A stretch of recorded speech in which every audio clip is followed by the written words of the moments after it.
International Islamic Research Center.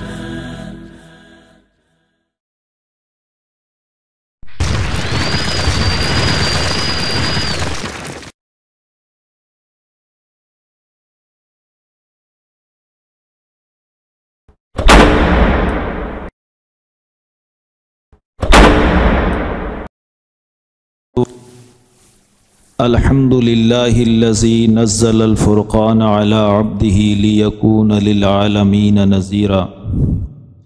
والصلاة والسلام علی من لا نبی بعد اما بعد فاعوذ باللہ من الشیطان الرجیم بسم اللہ الرحمن الرحیم قل ان کان آباؤکم وابناؤکم واخوانکم وازواجکم وعشیرتکم وَأَمْوَالٌ اقْتَرَفْتُمُوهَا وَتِجَارَةٌ تَخْشَوْنَ كَسَادَهَا وَمَسَاكِنُ تَرْضَوْنَهَا أَحَبَّ إِلَيْكُم مِّنَ اللَّهِ وَرَسُولِهِ وَجِهَادٍ فِي سَبِيلِهِ فَتَرَبَّصُوا حَتَّى يَأْتِيَ اللَّهُ بِأَمْرِهِ وَاللَّهُ لَا يَهْدِي الْقَوْمَ الْفَاسِقِينَ صدق اللہ العظیم۔ یہ سورہ توبہ کی آیت نمبر 24 میں نے تلاوت کی ہے۔ اللہ رب العزت نے اس میں کچھ محبتیں ذکر کی ہیں۔ ایک محبت وہ ہے جو انسان کو اپنے ماں باپ سے ہوتی ہے، دوسری محبت وہ ہے جو انسان کو اپنے بیٹوں سے ہوتی ہے، ایک وہ محبت ہے جو انسان کو اپنے بھائیوں سے ہوتی ہے، اور ایک محبت وہ ہے جو انسان کو اپنی بیویوں سے ہوتی ہے، اور ایک محبت وہ ہے جو انسان کو رشتہ داروں سے ہوتی ہے۔ اپنے مال سے بھی انسان محبت کرتا ہے،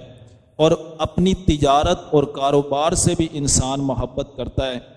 اور وہ جو مکانات تعمیر کرتا ہے اس سے بھی انسان کو محبت ہوتی ہے۔ اللہ رب العزت نے یہ ساری محبتیں ذکر کر کے پھر ارشاد فرمایا احب الیکم، اگر تم کو یہ ساری محبتیں اتنی محبوب ہو گئی ہیں کہ من اللہ و رسولہ و جہاد فی سبیلہ، اللہ اور اس کے رسول اور اللہ کے راستے میں جہاد کرنے میں یہ آڑے آ رہی ہیں، تو اللہ نے فرمایا فتربصوا، اب انتظار کرو تم، حتی یأتی اللہ بامرہ، یہاں تک کہ اللہ کا حکم آ جائے، اللہ کی طرف سے تمہارے بارے میں کوئی فیصلہ ہو جائے۔ حالانکہ یہ جو محبتیں اللہ یہاں پہ ذکر کر رہے ہیں، اگر شریعت کے احکام کو بغور اس کا جائزہ لیا جائے تو ان سے محبت کرنے کا شریعت نے خود بھی فرمایا ہے۔ اللہ رب العزت فرماتے ہیں رضا الرب فی رضا الوالد، اللہ رب العزت کی جو رضا ہے وہ باپ کی رضا میں ہے، اور جب باری آتی ہے دوسری محبت کی، یعنی بیٹوں سے محبت کرنا، ان کے ساتھ ان کی تربیت کرنا، ان سے محبت کرنا، یہ شریعت نے خود سکھایا ہے۔ اور بیویوں سے محبت کرنا، نبی پاک صلی اللہ علیہ وسلم نے فرمایا خیرکم خیرکم لأہلہ، تم میں سے بہترین آدمی وہ ہے جو اپنی اہلیہ یہ بہترین ہے۔ جب ان سے محبت کا اللہ رب العزت نے خود فرمایا، لیکن جب یہاں اللہ ارشاد فرما رہے ہیں تو اس کا انداز کچھ الگ ہے۔ اللہ اس کو کمپیریٹیولی ذکر کرنا چاہتے ہیں، موازنتاً ذکر کرنا چاہتے ہیں کہ یہ ساری محبتیں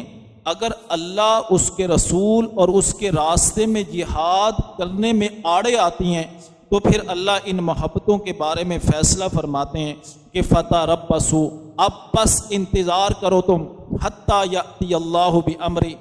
یہاں تک کہ اللہ کا کوئی حکم آ جائے۔ یعنی اللہ رب العزت اس میں فرمانا یہ چاہتے ہیں کہ محبت کرنا ماں باپ سے، بیٹوں سے، بیویوں سے، بھائیوں سے، رشتہ داروں سے، یہ اپنی جگہ اس کی اجازت موجود ہے، لیکن جب یہ اللہ اور اس کے رسول اور جہاد فی سبیل اللہ میں آڑے آ جائیں تو اب ان کو چھوڑ کے اللہ اور اس کے رسول کی بات کو ماننا ہے، ان کی بات پہ اس وقت کان کو نہیں دھرنا، بلکہ اللہ اور اس کے رسول کی بات پہ کان دھرنا ہے۔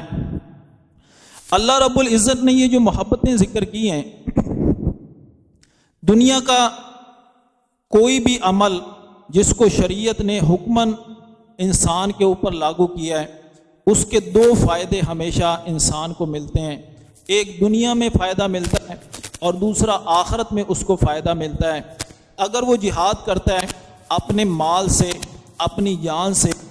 تو انسان کو اس کا دنیاوی فائدہ بھی ہے اور اخروی فائدہ بھی ہے۔ جس طرح انسان نماز پڑھتا ہے، نماز پڑھنے سے اس کا وجود تر و تازہ رہتا ہے، صحت اس کی برقرار رہتی ہے اور آخرت میں اس کا اجر بھی عطا کریں گے۔ اس جہاد فی سبیل اللہ انسان مال سے کرے یا انسان اپنی جان سے کرے، اس کا دنیاوی فائدہ بھی ہے اور اخروی فائدہ بھی ہے۔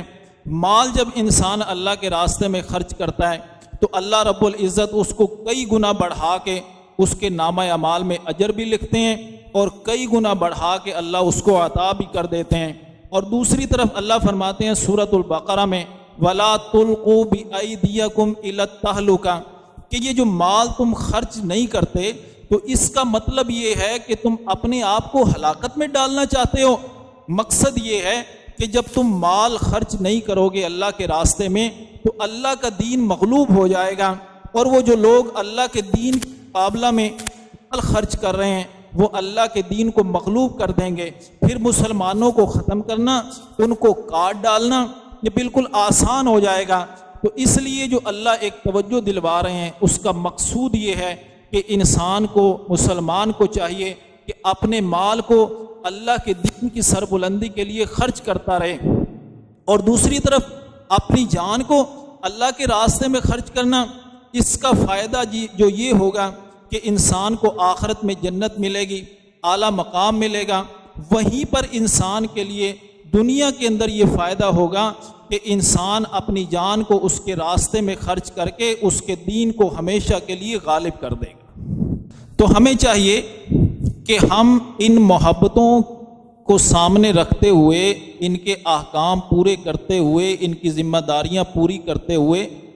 اب جب ہمیں اللہ اور اس کے رسول کی طرف سے کوئی حکم آ جائے اور اس کے راستے میں جہاد مال اور جان کا کرنے کا ہمیں وقت آ جائے، تو اب یہ محبتیں ہمارے آڑے نہیں آنی چاہیے، بلکہ ہمیں اللہ اور اس کے رسول کے کہنے پر اس کے راستے میں مال اور جان سے پوری طرح جہاد کرنا چاہیے۔ تمام مسلمانوں کو اللہ اس پہ عمل کرنے کی توفیق نصیب فرمائے۔ وما علینا الا البلاغ المبین۔